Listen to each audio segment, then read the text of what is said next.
నరసరావుపేట శ్రీ వాసవి కన్యకా పరమేశ్వరి అమ్మవారి 130 దసరా నవరాత్రుల పుస్తకాన్ని ఎమ్మెల్యే చదలవాడ అరవింద్ బాబు ఆవిష్కరించారు.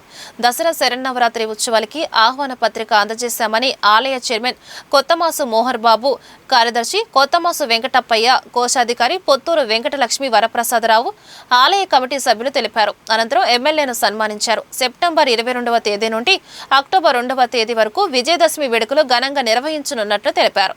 అందరికీ దసరా శుభాకాంక్షలు తెలియజేస్తూ మరి విజయదశమి సందర్భంగా మరి వాసవి అమ్మవారి గుడిలో రేపు 22వ తేదీ నుంచి 2వ తేదీ దాకా మరి నవరాత్రులు జరుగుతున్నాయి. ఈ కార్యక్రమాన్ని పోయిన సంవత్సరం కూడా ఉమ్మడి కుటుంబం ఏర్పడిన తర్వాత మరి వాసవి అమ్మవారి దేవస్థానం అధ్యక్షులుగా చైర్మన్గా మెహర్ గారు, అదేవిధంగా జాయింట్ సెక్రటరీగా వెంకటప్పయ్య గారు, ట్రెజరర్గా వరప్రసాద్ గారు, మరి కార్యవర్గ సభ్యులందరికీ కూడా మరొకసారి ధన్యవాదాలు తెలియజేస్తూ పోయిన సంవత్సరం విజయదశమి ఎంతో ఘనంగా చేయడం జరిగింది.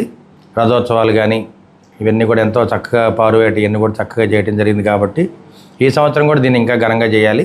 మరి ఇటువంటి కార్యక్రమాల్లో నరసరావుపేట పట్టణ ప్రజలకు, అసెంబ్లీ సెగ్మెంట్ ప్రజలందరికీ కూడా, ఉమ్మడి కుటుంబ నాయకులు, కార్యకర్తలకు, అదేవిధంగా అన్ని వర్గాల ప్రజలందరికీ కూడా మరొకసారి విజయదశమి శుభాకాంక్షలు. దసరా శరన్నవరాత్రుల సందర్భంగా మా మల్లం సెంటర్లో వేయించేసి ఉన్న శ్రీ వాసవి కన్యకా పరమేశ్వరి అమ్మవారి దేవస్థానంలో 22/9 నుంచి 2/10 వరకు 11 రోజులు అమ్మవారు దసరా శరన్నవరాత్రులు జరుగుతున్నవి. కాబట్టి ఈ సందర్భంగా గౌరవనీయులు మన శాసనసభ్యుడు అరవింద్ బాబు గారిని అమృత హస్తాలతో ఈ సావనీరు ఓపెన్ జరుగుతుంది. కావున ఈ 11 రోజులు స్వామివారి పొద్దున్నే సారు 6:30 కల్లా వచ్చి స్వామివారి అందరికన్నా ముందు దర్శించుకుంటారు. కాబట్టి ఈ 11 రోజులు అమ్మవారిని భక్తులందరూ దర్శనం చేసుకొని తీర్థప్రసాదాలు తీసుకొని అమ్మవారి కృపకు పాత్రలు కావాల్సిందిగా కోరుచున్నాము. జై వాసవి మాతాకి జై.